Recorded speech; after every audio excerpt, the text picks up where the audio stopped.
cayeron edificios. Miren cómo está eso. Se acaban de caer edificios. Todavía está...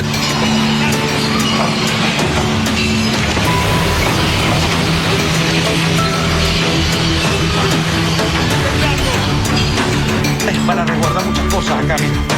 Mira este desastre. Este es Michael Díaz, en las ascensores donde está. Ahorita, en los palos grandes, voy a la misa y el semáforo se pone. Aquí se cayeron dos edificios, miren. Al lado de la Altamira, estos míos que estaban aquí. Más huevos, más puntos. Mira ya en Caribe. Acaba de temblar, señores. 10 San Juan.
Gedung apartemen Petunia di Los Palos Grandes runtuh bersama banyak bangunan lainnya di Caracas setelah gempa bumi dahsyat mengguncang Venezuela Utara Rabu. Evakuasi dilakukan dari dalam gedung yang runtuh akibat gempa besar bermagnitudo 7,1 dan 7,5 skala Richter.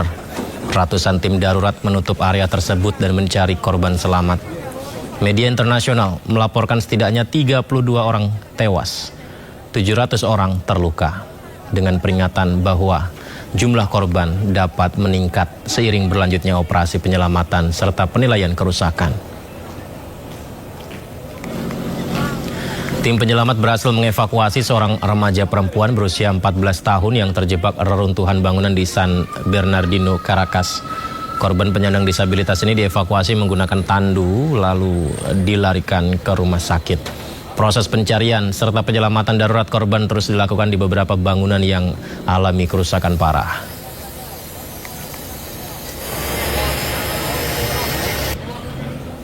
Aktivitas tektonik di berbagai belahan dunia meningkat dalam kurun waktu kurang dari 24 jam. 3 wilayah di beberapa belahan dunia seperti California, Jepang, dan Venezuela diguncang gempa bumi hebat. Gempa dahsyat beruntun mengguncang Venezuela. Kuatnya gempa tak hanya membuat sejumlah gedung roboh, namun juga menewaskan sedikitnya 32 orang dan melukai 700 orang.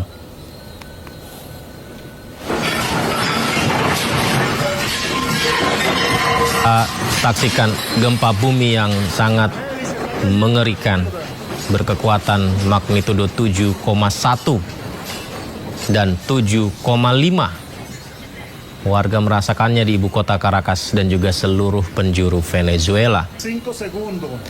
Warga di dalam gedung tinggi pun harus menunggu hingga gempa reda sebelum berusaha menyelamatkan diri.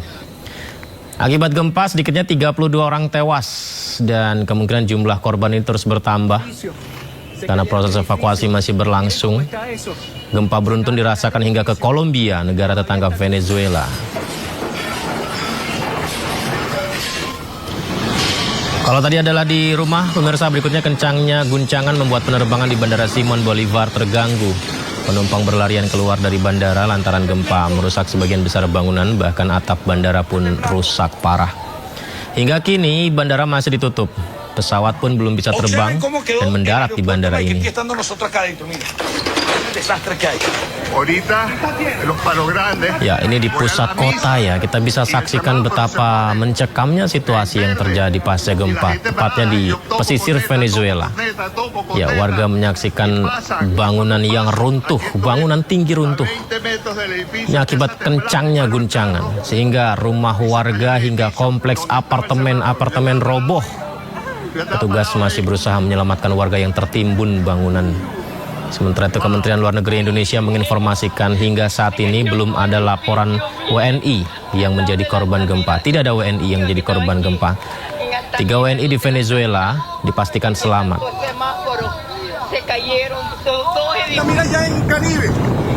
Ya, di tengah laut, gempa 7,1 dan 7,5 terjadi dalam jangka waktu yang berdekatan, sehingga kita bisa lihat ya situasi sangat terasa getarannya di tengah laut. Pusat gempa berada di sebelah barat Moron yang terletak di sepanjang pantai Karibia. Guncangan yang membuat peringatan tsunami akhirnya berbunyi. Warga pun diminta untuk menjauhi wilayah-wilayah pesisir.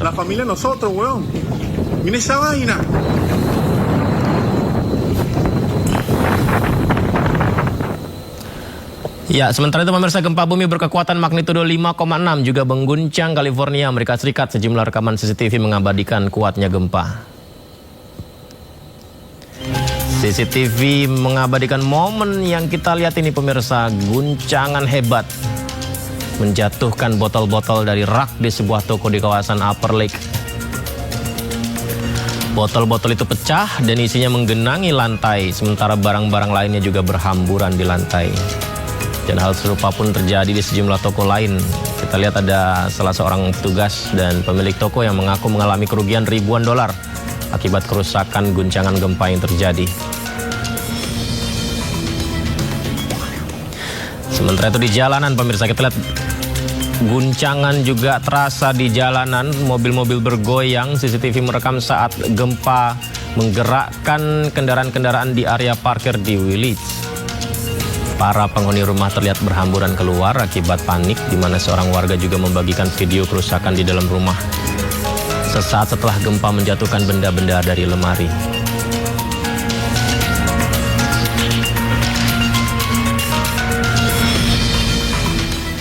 Di Jepang, gempa juga terjadi. Magnitudo 6,9 mengguncang wilayah itu, namun tidak memicu peringatan tsunami. Gempa mengguncang wilayah utara Jepang pagi ini, tepatnya lepas pantai wilayah utara Iwate. Kencangnya guncangan membuat layanan kereta cepat Tohoku Shinkansen berhenti beroperasi. Meski pusat gempa terjadi di laut, namun gempa magnitudo 6,9 tidak berpotensi tsunami.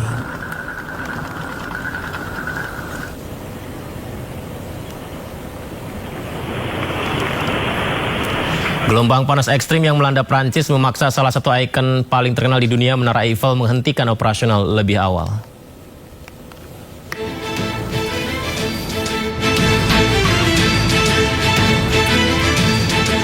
Gelombang panas ekstrim yang melanda Prancis memaksa Menara Eiffel ditutup beberapa jam lebih awal.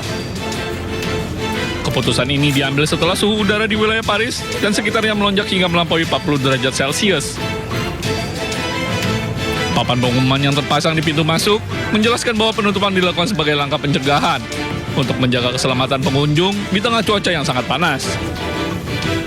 Banyak warga Paris mendukung keputusan pengelola, mengingat Menara Eiffel setiap harinya dipadati ribuan pengunjung yang berisiko mengalami gangguan kesehatan akibat suhu ekstrim. Moi, je pense que c'est bien que la Tour Eiffel soit fermée puisque c'est un endroit qui attire beaucoup de foule.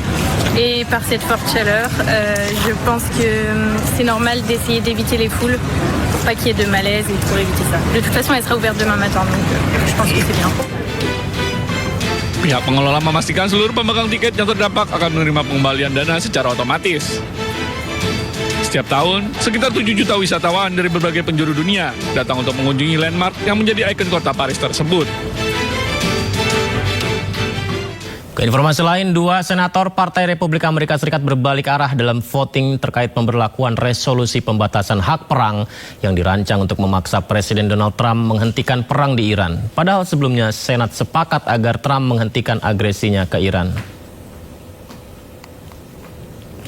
Dalam voting sebelumnya, Kongres memberikan suara 50 berbanding 48 menyetujui resolusi War Powers. Jadi ada voting, Kongres perbandingannya suara 50-48 setuju resolusi War Power. Dan Trump yang tahu hal itu, informasinya si kesal atau marah ya, mengkritisi langkah Senat Amerika Serikat. Tapi akhirnya 2 senator Partai Republik resmi menarik dukungan mereka terhadap resolusi itu. Jadi berarti dari Partai Republiknya ada 2 senator yang sempat berseberangan dengan keinginan Trump. Tapi belakangan justru mereka menarik diri dari resolusi itu. Nah, perubahan haluan 2 senator terjadi pasca adanya insiden adu mulut, ketegangan tinggi dengan Presiden Trump dalam rapat makan siang tertutup di mana Cassidy sempat mengkritik keras durasi perang yang molor hingga 4 bulan. Pemirsa, perubahan sikap mendadak ini membuat resolusi tersebut akhirnya dinyatakan gagal total. Hasil akhir 47 mendukung, 50 menolak dan 1 suara abstain.